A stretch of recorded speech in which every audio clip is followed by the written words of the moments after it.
Hello, and welcome back to the original Larry D's Food for Thought. Today we will, of course, be reading out of the old King James Bible, as usual. And we'll also be going over a few scriptures today concerning the title Christmas. Should we celebrate it? No, it is pagan. Christmas. Should we celebrate it? No, it is pagan. Okay? Now, I'm going to share these scriptures with you right quick here. You can jot them down if you like. But yeah, people, I'm tell you something. That thing, it's been going on for generations, and people just love it. But I tell people all the time, say, hey, shouldn't be celebrating that Christmas thing. So the Lord said not to do it. You tell somebody that today, they look at you sideways, they go to cringe, and then that mouth open. Oh, you must be crazy. We've been doing this for years. I said, yep, you sure have. I'm gonna tell you something. You've been doing it and you serving, you know, and know not what. You don't know what you serving when you're doing that. The Lord had a lot of scriptures written on that Christmas thing telling you not to do it, but we just gonna go over a few of them today and try and let you see just how pagan this thing is, and it's a time that you should not be celebrating. But I'm gonna tell you something. There's a lot of terrible things went on back in the day. You know, when Jesus was born, let me tell you something. That cat, who was that? Herod, king. He was king of the Jews at that time. I'm gonna tell you, he was a ruthless guy, and it was a terrible time. But people celebrate it. They say, "Oh, it is the Jesus is the reason for the season." I said, no, he is not. He told you plain and simple not to do it, and we're gonna show you that thing. Even that Christmas tree you got sitting up in your living room in your churches, that is a cursed thing, and we're gonna show you that. Okay, but I'm gonna stop sharing these, and we're gonna go over these scriptures right quick, and see if we can get a little bit of understanding. And I hope you listen, because people don't want to listen when you talk about not keeping Christmas. They don't want to hear you. They don't want to hear you. Okay, but we're gonna start this in Luke, Luke the fourth chapter. And over here in this chapter here is when right after Jesus had been baptized and by John, and uh and he was led into the wilderness, and he was being tempted by Satan. And let's see what Satan said here. Let's see what transpired. Okay, we're gonna start reading at verse 5. It's Luke fourth chapter and verse 5. And it reads, and the devil, taking him up into an high mountain, showed unto him all the kingdoms of the world in a moment of time. And the devil said unto him, all this power will I give thee, and the glory of them, for that is delivered unto me. You mean to tell me Satan got some stuff? He got a whole lot of stuff. I'm gonna tell you something. He give you stuff too. Okay, you have to check yourself. You know, if you get something uh righteous, you know, not deceitfully, okay, maybe all right. But I'm gonna tell you something. You try and get stuff and it's given to you, and you get it deceitfully. But think about where it came from. It didn't come from the Lord. Okay. If you're gonna get something, man, you gotta get it right. You gotta do it right. All right. Now, let's see where we at. And to whomsoever I will, I give it. So Satan give you stuff. All right. Verse 7. If thou therefore wilt worship me, all shall be thine. So you, you want to worship Satan? He give you some stuff now. But I tell you what, it's gonna fall. Okay. Now, let's see what the Lord told him. And Jesus answered and said unto him, get thee behind me, Satan, for it is written, thou shalt worship the Lord thy God, and him only shalt thou serve. Okay. So we should be serving the Lord. Okay. He told us not to celebrate that pagan festival. All right. We're going to show you where it's coming from. All right. Okay. Let's move on. Let's go over here to, let's go to Matthew's right quick. Take a quick look at something here. Going to Matthew, the second chapter, and I'm going to show you. Uh, and Jesus, this is talking about when the Lord was born, when Jesus was born, and Herod, he was king of the Jews during this time, right? And let's see what transpired during this time. Okay, we at Matthew's, the second chapter, and we are going to start reading at verse 1. And it reads, Now when Jesus was born in Bethlehem of Judea in the days of Herod the king, behold, there came wise men from the east to Jerusalem. Wise men. Was it three? Didn't say three, just said wise men. Could have been 1,000. You never know. All right. Verse 2 saying, Where is he that is born King of the Jews? For we have seen his star in the east and are come to worship him. Now, when Herod the king had heard these things, he was troubled, and all Jerusalem with him. Now, I'm going to tell you something. That Herod, man, he was a ruthless cat. He talking about he wanted to uh, serve him. We're going to read that. But he said he was troubled. And he was upset about it, okay, because he was king of the Jews, okay? So anybody threatened his throne, tell you something, he took him out. This cat was ruthless. Verse 4, and when he had gathered all the chief priests and scribes of the people together, he demanded of them where Christ should be born. And they said unto him, In Bethlehem of Judea, for thus it is written by the prophet.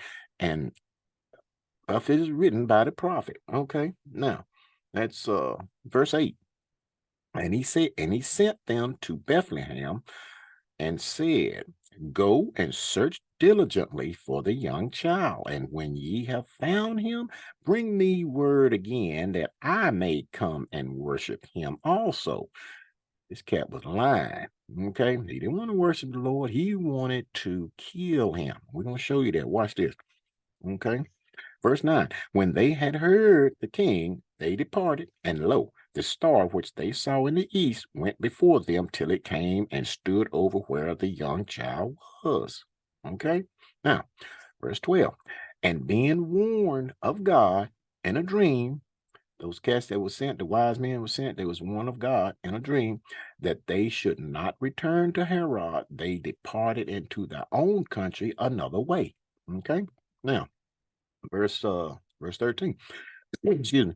And when they were departed, behold, the angel of the Lord appeared to Joseph in a dream, saying, Arise and take the young child and his mother and flee into Egypt and be thou there until I bring thee word. For Herod will seek the young child to destroy him. So I told you, Herod wanted to kill him because he was king of the Jews.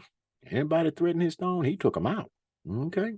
But you notice right here, I'm going to throw this in there. He said, the angel of the Lord told him to take the child down into Egypt. Now, Egypt is a black nation, right? Okay. Now, if Jesus was white and he took him down into a black nation down in Egypt, and they would have picked him out, man. Quicker than you can bat your eyes. Hey, you got a white child down here. Go get him. Okay. So, so why would the Lord have that angel to tell him to take him down into Egypt, to hide him down there? All right. It's something to think about, right? And then again, too, you got to think about this. If Jesus was white, would he not have chosen a white nation to be his chosen people? Something to think about. All right. So Jesus black, he chose a black nation as his chosen people, right? Think about that. All right. Verse 14. When he arose, he took the young child and his mother by night and departed into Egypt and was there until the death of Herod, that it might be fulfilled, which was spoken of the Lord by the prophet, saying, Out of Egypt have I called my son. Okay. And the Lord likened Israel unto the Ethiopians. So this is a black nation too. All right. Verse 16. Then Herod, when he saw that he was mocked of the wise men, was exceeding wroth. This cat was mad, man, because they didn't come back and tell him what they wanted to know. So let's see what he did. So, and he sent forth and slew all the children that were in Bethlehem and in all the coast thereof from 2 years old and under, mm, according to the time which he had diligently inquired of the wise men. So he sent them soldiers out to killed every child 2 years old and under, trying to seek out Jesus to kill him. And you think that was a time to be celebrated? All that death? Look at this.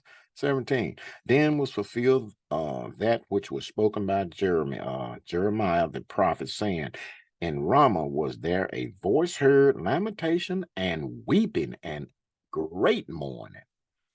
Rachel weeping for her children and would not be comforted because they are not. They were dead. They were killed. All those kids, man, from 2 years old and under. And you going to be celebrating a time like that? Mm, mm. But let's move on. Let's go over here because people just simply don't want to listen. You tell them don't do it. Don't keep that Christmas. Man, you must be crazy. But let's see something. Let me show you something right here. Let's go over here to 1 John right quick. Go on to 1 John, 1 John, the 4th chapter. Take a quick look at something here. Let's see. There's Peter. There's John. But yeah, tell you people, nobody want to hear that. Shoot, man, you better get out of my face with that. Shoot, I'm gonna keep Christmas. See, people, they don't want to listen. 1 John, 4th chapter, I'm start reading at verse 1. And it reads, Beloved, believe not every spirit, but try the spirit whether they are of God. Because many false prophets are gone out into the world. And it's a batch of. Also beware of them. It's gonna be a lot of them out there deceiving the people. Okay. Hereby know ye the Spirit of God. Every spirit that confesses that Jesus Christ is come in the flesh is of God. Verse 3. And every spirit that confesses not that Jesus Christ is come in the flesh is not of God. And this is that spirit of Antichrist, whereof ye have heard that it should come, and even now already it is in the world. Verse 4. Ye are of God, little children, and have overcome them, because greater is he that is in you than he that is in the world. Okay, verse 5. They are of the world, therefore speak they of the world, and the world heareth them. Okay, so come on, hey man, let's go do this Christmas party. Yeah, man, I'm gonna come right with you. Okay, they'll hear them. But listen to this. We are of God. He that knoweth God heareth us. He that is not of God heareth not us. Hereby know we the spirit of truth and the spirit of error. Okay, so let one of us say, hey, you ain't supposed to be keeping the Christmas thing. You better get out of my face. They don't hear us, but they hear the world, because the world's keeping it. Okay, so who you serving? I take another look at it.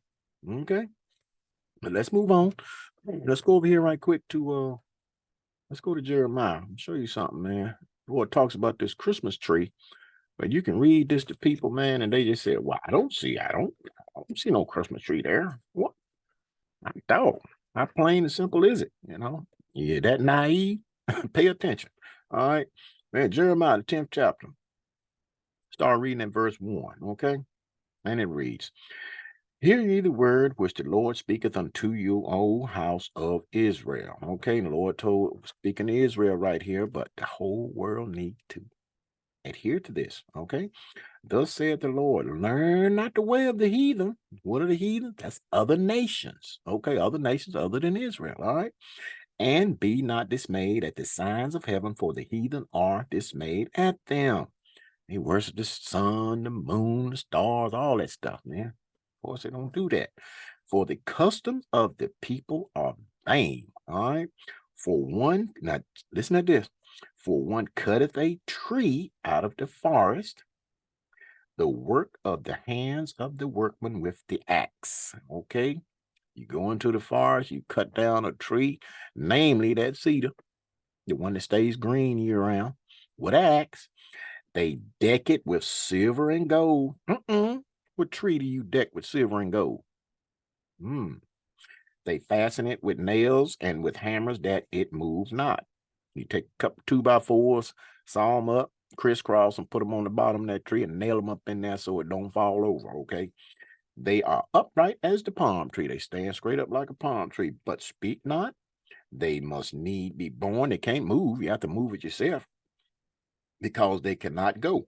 Be not afraid of them, for they cannot do evil, neither also is it in them to do good. Okay? So you tell me that in the Christmas tree, the Lord said, hey, don't be like the heathens that doing this stuff. Okay? Don't do that. All right? Now, let's move on. Let's go over here to Deuteronomy. Show you something else about that thing. People looking at this thing, man, that Christmas tree. I'm going to tell you something. That Christmas tree get you in trouble. Check this out. Deuteronomy. We're going to Deuteronomy, the 7th chapter. Deuteronomy 7. And we are going to start reading at verse 25. And it reads, now play close attention to this one as well. The graven images of their gods, shall ye burn with fire. Okay. The Lord told you over there in Exodus, the 20th chapter, where he had his law written, I shall not serve other gods. He will not have no other gods before him. Okay. Thou shalt not desire the silver or gold that is on them. What you put that silver and gold on, we just read over in Jeremiah, that tree, right? Okay. Nor take it into thee, lest thou be snared therein. All right. For it is an abomination to the Lord thy God. Neither shalt thou bring an abomination into thine house. You ain't supposed to take that tree in your house. You got them all up in your living room, your churches, and everywhere. Lest thou be a cursed thing like it. You gonna be cursed just like that tree, right? But thou shalt utterly detest it, and thou shalt utterly abhor it, for it is a cursed thing. So you bring that tree up in there, you're going to be cursed just like it. Plain and simple. Okay? Now, let's go over here. Let's move on. Excuse me. Let's go over here to Amos right quick and show you something. We'd be singing all them old Christmas songs and carols, jingle bells and Holy Night and all that stuff. Let's see what the Lord got to say about that. All right? Excuse me. All right? And this is the Lord talking here through the mouth of Amos. This is Amos, the 5th chapter, and start reading at verse 21, and it reads, and this is the Lord saying this now, look, I despise your feast days. For you took Lord's holy day and turned it into a holiday, but they are feast. All of them are feast. Lord had 7 annual feasts that we supposed to be keeping. But no, the world don't want to keep those. They want to keep these pagan feasts. Okay? But he said, I despise your feast days, and I will not smell in your solemn assemblies. Though ye offer me burnt offerings and your meat offerings, I will not accept them, neither will I regard the peace offerings of your fat beasts. And you want to try to call yourself worshiping the Lord. Oh, Jesus is the reason for the season. No, he is not. Oh, so don't bring that stuff to him. Verse 23, take thou away from me the noise of thy songs. All them old Christmas carols and all that stuff you sing. Get that out of my way. I don't want to hear that stuff. That's noise. Okay, for I will not hear the melody of thy vows. He ain't hearing that. Okay, but let judgment run down as water and righteousness as a mighty stream. Okay, but the Lord don't want to hear that stuff, people. But they go for it. Like cars running up and down I-95. Telling you something. But that's the way it is. Now, let's move on. Let's go over here to 1 Corinthians right quick. Show you something. Go to 1 Corinthians, 10th chapter. 1 Corinthians 10. And I'm going to show you something. A lot of these people, they worshiping stuff and they don't have a clue what they worshiping. But we're going to 1 Corinthians 10th chapter and start reading at verse 20. And it reads, but I say that the things which the Gentiles sacrifice, they sacrifice to devils. Oh, and not to God. And I would not that ye should have fellowship with devils. Now, who are the Gentiles? Is your white people, Europeans, or whatnot? But I'm gonna tell you, same thing with them. They don't have to serve no devils. The Lord said, don't worship up those devils. And anybody that have take up company with them, hey, you're doing the same thing. The Lord don't want you having company with it. Okay, verse 21. Ye cannot drink the cup of the Lord and the cup of devils. Ye cannot be partakers of the Lord's table and of the table of devils. Okay, just like Adam and Eve, man. What did they do? They drunk of the cup of the devil. Then they turned around and tried to drink of the cup of the Lord. Lord wasn't having it. You can't eat at the Lord's table and Satan's table too. You're gonna serve one and hate the other. Okay. Oh, hey. You serving that stuff and you don't have a clue what you are serving, people. Okay, let's go over here. Let's go over here to go to St. John right quick. Let me show you something. It's the last script. I'm gonna show you this right here. And this is when we're going to St. John, the 4th chapter. And this is when the Lord was talking to this Samaritan woman at the well. And the disciples that went on off, they went on into town to get some meat, buy some meat and stuff. Lord, this woman came up here, was talking to him. And let's see, I'm just gonna read one verse right here. And he was telling this woman right here. This is St. John, the 4th chapter, verse 22. Ye worship ye know not what. I tell you, you worshiping, you know not what. We know what we worship, for salvation is of the Jews. Okay? But I'm tell you, people, you worshiping that Christmas thing, and Lord told you, don't do it. All right? He said, worship the Lord, and him only shall we serve. All right? He told us to celebrate his death. Okay? Not his birth. All right? 'Cause that was a terrible time. You see what Herod did? Did all that killing all them babies, man. Terrible time. Okay? But with that food for thought, think on these scriptures and words throughout the course of the day. And until next time, peace.